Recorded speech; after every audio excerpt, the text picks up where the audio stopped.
Hello and welcome back to Sage and Stone Homestead. My name is Heather and this is, I think, part 4 in our Raising Rabbit series, and today we're going to be talking about different housing situations and different ways that you can raise up your meat rabbits.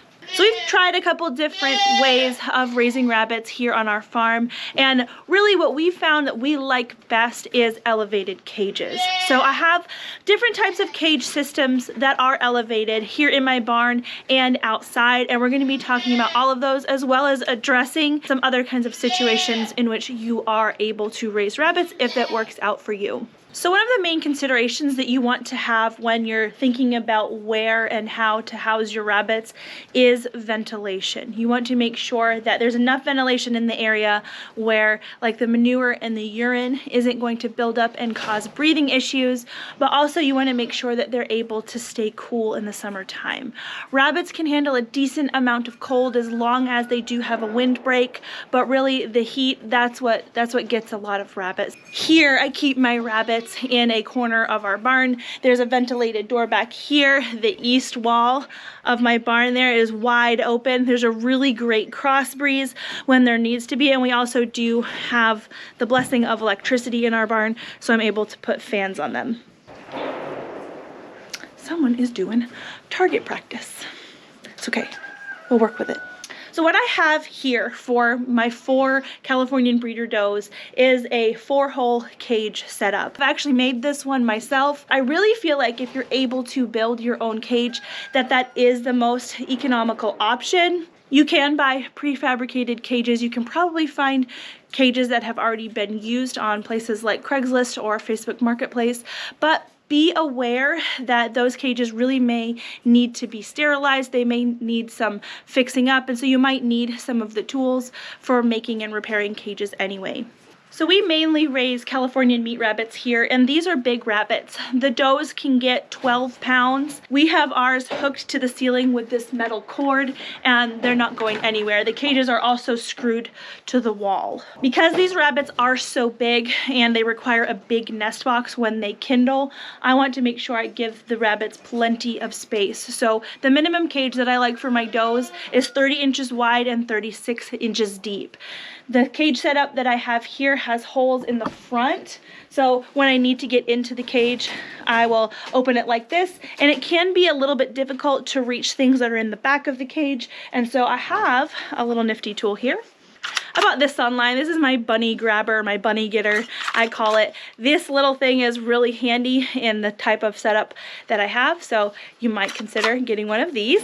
This rabbit that's in here, I actually gave her this nest box for warmth's sake during that really cold Arctic blast that we have. So she doesn't need it, but you can see I'm able to really get in the cage and move around, and I really like the height of this cage. I don't really have to do a lot of bending or reaching, and as you can see, I like to use the tops for storage. So these cages are made completely out of what's called baby saver wire. I did the whole thing in this 1/2 inch by 1 inch wire, and this really is overkill. It's not expressly necessary. This type of cage wire is really expensive. You can really get away with using baby saver only on the bottom and probably the top 4 inches along the bottom of the cage. So I guess the bottom 4 inches of the cage, because little rabbits, let's say the mother rabbit goofs up and she delivers her babies on the wire instead of in the nest box. Small baby bunnies, they're very wiggly. Even in a 1 inch by 1 inch square, they can accidentally wiggle out, and then they're goners at that point. With it being the baby saver wire on the bottom 4 inches, there's at least a chance that you can come into the rabbit tree and see the baby outside the nest box before it happens to fall on the ground, and be able to put it back in the nest box and save its life. Another thing too, even if you don't have mother rabbits in your cage, let's say you're trying to house your buck, I would keep the baby saver wire on the bottom of the buck cages as well, because not only do these small spaces allow the babies to be safe and not fall through, but the smaller spaces also allow for just the comfort of the rabbit. The closer the wire is together, the more, I guess, their surface area that their foot has to spread out on and distribute their weight, and they're a lot less likely to get get hawk sores. And I don't have an example of hawk sores to share with you here, thankfully, but they get basically scabs on their heel, and it's really hard to heal from that. Usually that's kind of, there are genetic predispositions to that.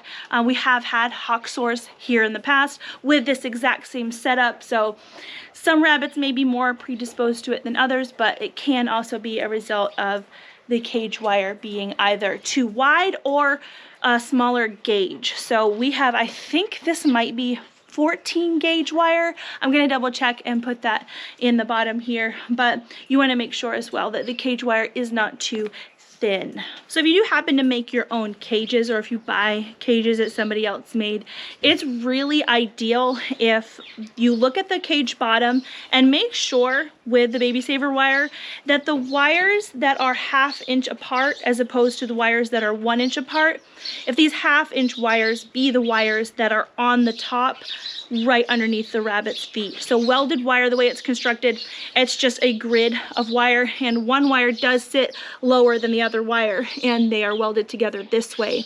It's going to be a lot more comfortable for the feet of the rabbit if you have the wires that are closest together on the top. So right here on the outside of this cage, the 1 inch wire is actually facing outward. It doesn't really matter for the sides of the cage, but if I had these 1 inch wires facing upward on the inside bottom of the cage, the pressure of this wire further apart on the rabbit's feet wouldn't help distribute their weight as well as if I had the 1/2 inch wire facing upward and providing a lot more basically points of contact to help distribute the rabbit's weight.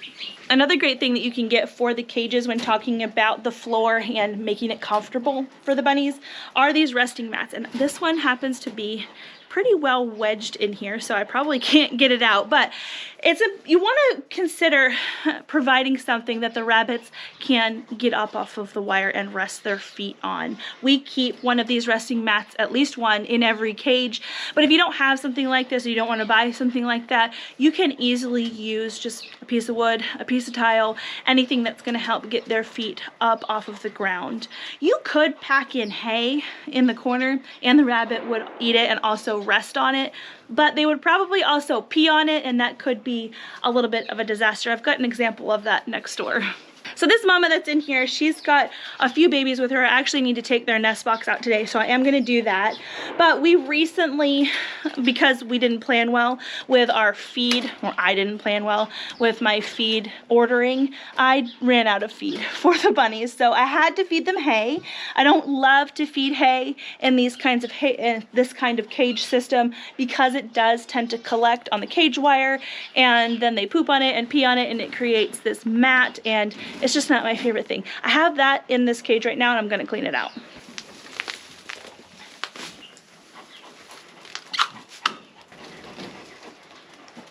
See, this is a good example of what can happen with hay inside of a cage. This hay was only in here for a couple days, but it matted up and it even messed up her resting mat, so I have to spray this out with the hose, but that's completely doable. And a lot of times I can get little bits and things to fall through if I just kind of tap on the cage like this. One of the things that I like most about this type of cage is that the droppings fall straight through, and there's quite a large space between the rabbit and the manure on the ground. So there's a lot of ventilation where the rabbit isn't sitting right over their excrement, and so it's better for their respiratory health versus something like a tower situation with trays, which I'm about to show you next. Here we actually have a dirt floor in our barn, which I think is super ideal because the urine just melts down into the ground and gets absorbed, and then the feces and hay stay on top. There, you've got a better angle on the poo situation. So it's been a couple months since I cleaned out the barn, and this was intentional. So like I said, we're in January. It does happen to be warm today, but most of the time it's pretty chilly, and the breakdown of the manure and hay on the ground does provide residual heat. Heat rises and it helps keeps the rabbits warm. But this concoction of manure and hay, as it breaks down, it really becomes a super ideal garden additive or garden amendment. And so I will be cleaning this out probably in early March in order to add it to our spring garden. So over here we have a similar type cage system. This one takes up the space essentially of one cage, but I get three. It's 3 tiers high. And because it's one rabbit on top of another, it does have these collection trays underneath. These collection trays are really big because the cages are really big, because the rabbits are really big. So the collection trays, because of their size, they can get kind of precarious, a little bit floppy. I need to stay on top of it more than I do, but sometimes things get a little bit away from me, and disposing of these trays can get a little bit precarious. So I need to deal with this tray right now, and I'm going to show you what that looks like. So all I aim to do when I clean out these trays is to dump it underneath our current rabbit cages and just add to the composting situation down there. I have a trusty garden trowel, and sometimes I need help getting these trays out, but it looks like we're not too bad here, but they do get heavy and I don't want them to break or snap or anything. So we have the tray. Whoop. A lot of the manure and stuff just comes out, and then I take this garden trowel and scrape the rest into the pile. That's what the tray looks like. And in the summertime, I'll sprinkle down some diatomaceous earth in the tray to help keep the fly population down. Flies can be a problem for rabbits if they get wet rear ends and the flies decide that that's a good place to lay their eggs. It's called fly strike, and we haven't had it here, but it's a very uncomfortable and deadly condition. So this buck, he's all cleaned out and he's good for another couple weeks. If you let the manure kind of stack up in a tray like this, it can come up above the wire, and then if the rabbit steps on it, it can get kind of caked in the wire and be kind of a pain to clean out. So staying on top of this, not only for the weight issue, but for the cleanliness of the cage is pretty important. So a vertical cage system like this does have its benefits, but it also has a little bit of a drawback. I consider these trays to clean out, I consider them a drawback. I feel like it keeps the manure a little bit close to the rabbit, and it keeps it a little bit close to their respiratory system. And also it's just another thing for me to add to my list on top of lots of other things that we have going on here. I'd rather it just drop through the bottom and collect on the floor, and then I'll deal with it in a couple months. Just thought of this too. If and when you do make your own cages, do lots and lots of research. Make sure that the size hole that you give yourself to access also fits the size of the nest box that you need for your rabbits. We went over nest box sizes, I think it was in our breeding, it was either in the breeding video or the caring for baby bunnies video, but you need to make sure that you're able to get the nest box through the hole that you make. So if you're thinking about having a system like this where you do have a deep litter situation going on underneath the rabbits, a good rule of thumb is if you can smell ammonia, there's too much basically organic matter down there, and you need to add some browns. So with composting, you have greens and browns, and greens are basically nitrogens that are starting to break down and continuing to break down. The green stuff being the fresh manure will be too high if you can detect a smell. So if you've got kind of a smelly rabbitry and there's kind of a lot of manure on the ground, you can lay down something like straw, hay, leaves, sticks, anything that's going to help counteract that nitrogen. I used to keep all of my mama's babies, breeding bucks, grow outs, everything out in what are called rabbit tractors out on pasture. We're gonna go check out those rabbit tractors here in a second. I really like having my breeders all in one spot. I feel like they're much more well protected, not only from predators, but from the weather enclosed here in this barn. So once we wean the baby bunnies, we bring them out into the tractors that are outside. So let's go check those out. So sitting behind me is a pretty large rabbit tractor that we don't use right now. It's 3 feet wide by 5 feet long, and I think it's 2.5 feet tall, because this is a 2-foot panel right here. And I really liked these things, but it was extremely heavy and honestly a little bit overkill for what we're doing. So these things are not in commission anymore. This is made with 2x4s and this really heavy metal. And like I said, I like them. It's just a little bit much. So we have made lighter and better cages, and that's what we use right now. So over here we have the rabbit tractors that I love. These rabbit tractors used to have a different bottom on them. If you are going to keep rabbits out on pasture in cages, you really don't want the baby saver wire on the bottom or anything smaller. I think at minimum you would probably need the wire that's 1 inch by 2 inches, just so the grass is able to get through so the rabbits can benefit from it. And also when you're keeping rabbits on pasture on the ground and then you're trying to pick them up and move them, sometimes, kind of like what happened with the hay in the barn, the manure that the rabbits put out, they can step on that and smash it into the cage wire if it's not, wide enough, and it can cause a situation where you get more blockages in your wire if it's not wide enough. You need to be really careful though when you're moving those rabbits that you're not getting feet that fall down through the wire, and so you don't accidentally hurt the rabbit. So we have since changed the wire that's on the bottoms of these cages. At the time that we redid the wire, it needs to be redone again. You can tell it's falling down. I couldn't find a 2-foot wide section of baby saver wire, so I could only find this 1/2 inch hardware cloth. This is not ideal. It's actually really too small of a gauge, but I justified it because the rabbits that are in these hutches are only in here for a short amount of time, and we do have those resting mats that we provide to every tractor. These rabbits that are in here are 12 weeks old in a couple days, and so they really need to be processed. I just sold a couple rabbits yesterday and none of them have any signs of hock sores, which is really great. So this, again, is not the most ideal thing. Some of these welds on the smaller gauge wire can pop kind of easily, and yeah, we've got some sagging going on here, but you can make it work. We've had these on here for about 2 years, and so I feel like we've gotten our money's worth out of it, considering that hardware cloth is pretty inexpensive. So we do have some 2x4s on these hutches here, but most of it is made with, I think it's 2x2, and I forget the name of the wood. It's not laving, but it's something like that. And one of the suggestions that we have is when you're going to go buy wood to make your own cages out of wood, you want to try to get something that's not treated. I know that it's going to have a little bit less of a weather resistance, but when the rabbits are in these cages, they are going to gnaw on the wood a little bit, and it's probably not healthy for them to be chewing on pressure treated wood. So we try to avoid that. I don't know that I would want to consume a rabbit that also consumed pressure treated wood, but I guess that's up to you. Also with these, we found that a lot of these 2x2 boards at the store were really twisted, and that doesn't make for a nice, seamless, gap-free design. So be picky with your wood because you want these things to last.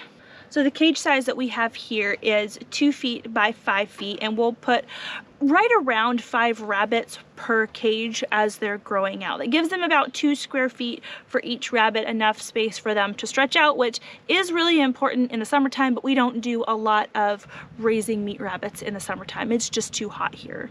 So we don't have the baby saver wire. We've got 1x1, but I think one of the more important and my favorite feature about these hutches is the hideaway spot that they have. It really helps protect them from the wind and the elements, and it gives them a place to hide if there's something that scares them, and it's really awesome. I like it a lot. I really like this plastic siding material as opposed to the metal. Not only is it far less sharp, it's a lot lighter, and these are basically UV rated, so they're really going to hold up well and not get hot in the sunlight. It's really important though, if you're going to use a plastic like this, that you run your wire throughout the cage so that the rabbits can't chew through the plastic, because it's my belief that if they can, they will. I've seen them chew through many a plastic thing, and so having that wire to help protect them from themselves, from getting out, as well as from predators that could get in, I think that's a really good call. So one of the downsides to having a wire-bottomed cage elevated up off the ground is when they waste food, they waste food. There's really no getting it back. And I haven't had much of a problem with that until this round of grow out rabbits. Some of these boys, I don't know what they're doing. I guess they're digging around in their food. But once it falls through the cage wire, it falls into their manure. There's really no getting it back. So it is going to end up fertilizing the garden. So there is that, but that is something to consider with the elevated cage systems, that the rabbits could waste some food. I really like these hutches though. When it comes to harvesting the manure out from under them, we just grab a hold of the handles here. There's one on either side. We lift the cage off and shovel up the manure into buckets, move it to the garden, and then put the cages back up under the center blocks. This has worked very well for us. We are in a very windy area. We've got them supported against the carport, and we really have not had any issues. We do make sure that they are latched tight during windy situations, and they've stayed put really well. So something to keep in mind with all types of wired cage situations and setups is the rabbit's urine is pretty corrosive. Usually they'll pick a pee spot and they'll pick one corner, and that's where they'll do their business. And so the wire in that spot can break down pretty quickly. So even if you don't plan on making your own cages, you may plan on still having some cage building or cage repair tools on hand, because you could need to replace bottoms of cages or sections of cage due to urine, and to basically extend the life of the cage, because the bottom is going to wear out a lot faster than the rest of it, and repair is usually a lot less expensive than a complete replacement. So you're going to want things like J-clips and J-clip pliers. You can also get hog rings and hog ring pliers. I think both the J-clips and the hog rings, you may not need both of them. If I were to pick one, I would go with hog rings and hog ring pliers, because those are a lot more easy to find in stores, at least around here. We find those kinds of things where, like in the farm store, where they have the things for curing and keeping your meat. So where the dehydrators are, where sausage casings are, people will close up tubes of ground meat with those hog rings and hog ring pliers. So look in those places for those tools. So as I mentioned before, we used to keep all of our rabbits out on pasture. So a couple reasons why I don't do that anymore is it was just another thing that I had to do. We have a lot going on here on the farm, and moving rabbits was just another thing that added to my day, which is not a bad thing. I don't find that it really added very much into their nutrition to really subtract much from the feed bill at all. And where we live, when it rains, it pours, and we were having problems with the areas that we could run our rabbits flooding, and it was just a whole hot mess, and we have a lot less worry and a lot less work with this kind of a situation. Also, it was a lot of work to collect their manure. We really love rabbit manure for the garden, and when I had everybody out on grass, in the tractors, I was having to follow up behind the tractors with a trowel and a bucket, and again, that was just more work that made it a little bit more of a chore and a lot less enjoyable. So we really enjoy raising rabbits in this kind of system, and I think that it's really the favorite option of many people who raise rabbits. Not all, that's for sure. I do know some people that actually raise their rabbits or have raised their rabbits in a colony system.